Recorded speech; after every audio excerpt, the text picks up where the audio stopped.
ఓం నమః శివాయ. ఓం నమో నారాయణాయ. ఓం స్వర్ణాకర్షణ కాళభైరవాయ నమో నమః. ఓం కాళకాళాయ విద్మహే కాళాతీతాయ ధీమహి తన్నో శ్రీ స్వర్ణాకర్షణ కాళభైరవ ప్రచోదయాత్. హరి ఓం. మా ఛానల్కి స్వాగతం. చూస్తున్న వీక్షకులకు ప్రేక్షకులకు ప్రియ కాళభైరవ భగవద్బంధులకి స్వాగతం పలుకుతూ మమ్మల్ని ఎంతగానో ఆదరిస్తూ ఉండబడినటువంటి ప్రియ సోదర సోదరీమణులకు అందరికీ కూడా నూతన ఆంగ్ల సంవత్సర శుభాకాంక్షలు. 2025వ సంవత్సరానికి స్వాగతం పలుకుతూ ఈ 2025వ సంవత్సరంలో అందరికీ శుభం జయం లాభం జరగాలని కోరుకుంటూ అందరిపైనను నరదృష్టి నివారణ అదృష్టాన్ని కలిగించేటువంటి కాళభైరవ స్వామికి ఆశీర్వాదాలను కోరుకుందాం. అలాగనే 2025 1-1-2-4-6 అనేటువంటి పరిస్థితుల ప్రకారంగా పూర్తిగా కలిపినట్లయితే 5-4-9 అవ్వడం వలన విశేషమైన పూర్ణ సంఖ్య అంటారు. 2025ని పూర్ణ సంఖ్య అంటారు. తారీఖును నెలను కలిపినట్లయితే 11 సంఖ్య మంచి లాభ సంఖ్య రాబోతుంది. కనుక ప్రభుత్వ ఉద్యోగ ప్రయత్నం చేసేవారికి ప్రభుత్వ ఉద్యోగంలో ఉండబడినటువంటి వారందరికీ చాలా శుభ పరిణామము అని గమనించగలగాలి.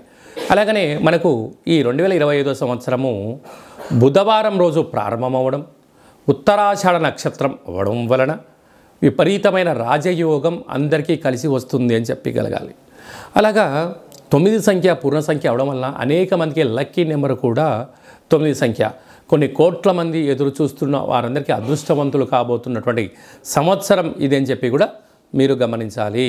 కనుక ఈ 2025వ సంవత్సరంలో ప్రారంభ కాలంలో ద్వాదశ రాశుల్లో గ్రహ గమనాల్ని ఒకసారి వీక్షింపచేద్దాం.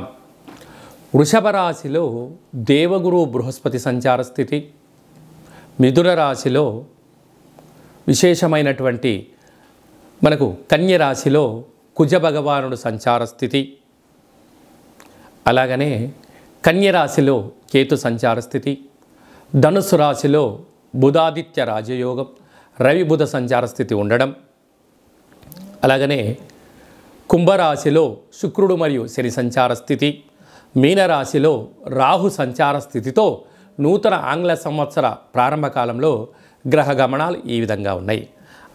మేషరాశి వారికి ఈ 2025వ సంవత్సరం ప్రారంభం నుండి అలాగనే మనకు తెలుగు ఉగాది పండగ నుంచి ఆదాయ వ్యయాలు ఎలా ఉండబోతున్నాయో ముందస్తుగా తెలుసుకునే మానవ ప్రయత్నం చేద్దాం. మేషరాశిలో ఏ నక్షత్రాలు వస్తాయనగా అశ్విని నక్షత్రంలోని 4 పాదాలు, భరణి నక్షత్రంలోని 4 పాదాలు, కృతికా నక్షత్రంలోని 1 పాదం కలిపితే మేషరాశి. చాలామందికి పుట్టినటువంటి కాల సమయంలో డేటా బర్త్లో ఉండవు కనుక పేరు యొక్క మొదటి అక్షరాన్ని అనుసరిస్తూ ఆ రాశిని తెలుసుకునే ప్రయత్నం చేద్దాం. చు, చే, చో, లా, లి, లు, లే, లో, ఆ అక్షరాల వద్ద మేషరాశి జాతకులే. మేషరాశి యొక్క అధిపతి కుజ భగవానుడు. వీరికి ఆదాయం 2, వ్యయం 14. అంటే మేషరాశి వారికి ఈ సంవత్సరంలో మే తర్వాత ఏళ్లనాటి శని ప్రారంభం కాబోతుంది. ఆ సందర్భంగా కూడా మనం గుర్తుపెట్టుకొని అనవసరమైన ఖర్చులు అధికంగా ఉన్నాయి, ఆదాయం చాలా తక్కువగా ఉంది కనుక వీలైనంత వరకు ఖర్చులు తగ్గించుకోవడం, ఏదైతే అవసరాల నిమిత్తం కొద్దిపాటి హార్డ్ వర్క్ చేయడం, ధర్మబద్ధంగా ఉండడం, ఆధ్యాత్మికంగా ఉండగలిగితే ఖర్చులను నివారిస్తూ విశేషమైనటువంటి అప్పుల పాలు కాకుండా ఉండడానికి అన్ని జాగ్రత్తలు తీసుకోవాలని చెప్పి జ్యోతిర్విజ్ఞానం తెలియచేస్తుంది. అలాగనే రాజ్యపూజ్యమవుదు 5, అవమానం 7. అనేక బంధువులు సమాజంలో అనేక మంది మీ పైన వ్యతిరేక భావాల ఎక్కువ పరిస్థితుంది కనుక వీళ్ళంత వరకు అనొద్దు అనిపించుకోవద్దు అని చెప్పి కూడా మీరు గమనించగలగాలి. అలాగనే అశ్విని నక్షత్ర జాతకులకు ఆగస్టు నుండి డిసెంబర్ వరకు మధ్యసున్న కారణం చేత మనోవేదన అనారోగ్య పరిస్థితి పొంచి ఉంది, తస్మాత్ జాగ్రత్త. అలాగనే ఈ సంవత్సరము అంటే మనకు ఉగాది పండుగ నుంచి రాజు రవి భగవానుడు అవ్వడం, అలాగనే ధాన్యాధిపతి కుజుడు అవ్వడం వలన మేషరాశి వారు ఎరుపు రంగు వస్త్రాలు కానీ ఎరుపు నేలలు కానీ ఎరుపు ధాన్యమైనటువంటి కందులు, ఎండుమిర్చి అనేటువంటి ఎరుపు పంటకు వీళ్ళకు మంచి ధనధాన్య సమృద్ధి కలిగే అవకాశాలు చాలా అధికంగా ఉన్నాయి. అదే కాకుండా వ్యవసాయ సోదరీమణులకు, మార్కెటింగ్ రంగంలో ఉండబడిన వారికి, అలాగనే బిజినెస్ చేసేటువంటి వారికి, ధాన్యపు వ్యాపారం చేసేవారికి ఈ సంవత్సరం చాలా అధిక ఆదాయం ఉందని చెప్పి కూడా గమనించాలి. అలాగనే వృక్షాధిపతి కూడా కుజుడే.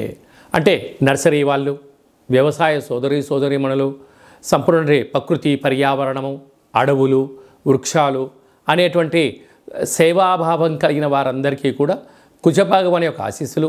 వీరందరికీ మొక్కల ద్వారా ఔషధ వ్యాపారాలు, క్రయ విక్రయాలు చాలా యోగదాయకం అని చెప్పి గమనించాలి.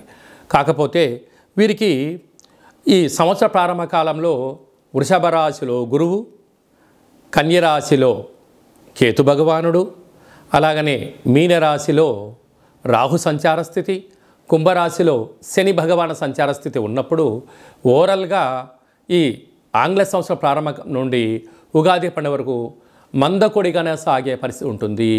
కనుక తొందరపాటు నిర్ణయాలకు ఇది అంత సరైన సమయం కాదు. నూతనమైన పెట్టుబడులు, వ్యాపారాలు ప్రారంభించాలి అనుకుంటున్న వారందరికీ ఇది మంచి శుభ తరుణం. అలా వస్త్ర వ్యాపారులు, నూనె వ్యాపారులు, వ్యవసాయ సోదరీమణులు, రియల్ ఎస్టేట్ రంగాల్లో ఉండబడిన వారు, అలాగనే ఆహార ఉత్పత్తులు, హోటల్ ఉత్పత్తులు కార్యక్రమాలు, ఆహార సరఫరా చేసే వారందరికీ కూడా చాలా మంచి కాలం ఉండే అవకాశం ఉంది. కనుక వీలైనంత వరకు ఈ సంవత్సరంలో మీ ప్రతి నెలలో మీ జన్మ నక్షత్రం రోజున అష్టమి, పూర్ణిమ, అమావాస్య సందర్భంగా దూరావాయు జల ప్రయాణాలు పెట్టుకోవద్దు. వీలైనంత వరకు యంత్రాలతో, ఆయుధాలతో సాహసోపేతమైనటువంటి పనులు చేయొద్దు.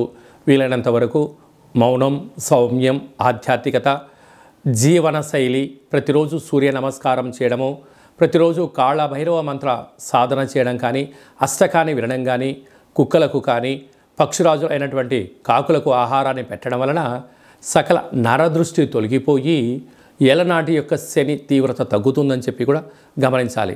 శని భగవానుడు వస్తూ రాజయోగాన్ని ఇస్తాడు. ఎప్పుడు సత్కర్మ చైవ సత్ఫలిత అంటాడు. అంటే నువ్వు మంచి కార్యక్రమాలు బాగున్నప్పుడు చేసినట్లయితే, కాలం బాగోలేనప్పుడు ఆ సత్కార్యక్రమాల పుణ్యం వలన మనం అధోపతి కాకుండా ఉండడానికి అవకాశం ఉండేది. దుష్కర్మ చైవ దుష్ఫలిత, నువ్వు ఏమైనా చెడ్డ కార్యక్రమాలు చేసినప్పుడు కాలం అనుకూలంగా లేనప్పుడు ఆ యొక్క ప్రభావం పడి శారీరకంగా, మానసికంగా, ధనపరమైనటువంటి చిక్కులు పొంచి ఉంటాయి అని చెప్పి కూడా మీరు గమనించాలి. కనుక మేషరాశి వారందరికీ కూడా ఎన్నో రకాలమైనటువంటి ఇబ్బందుల కాలంతోనే ప్రారంభమవుతుందని చెప్పి కూడా గుర్తుపెట్టుకోగలరు. అందుకే మనకు ఉగాది పండగ నుంచి 3వ స్థానంలో గురువు, 5వ స్థానంలో కేతువు, లాభస్థానంలో రాహు, వ్యయంలో శని భగవానుడు ఉంటున్నాడు.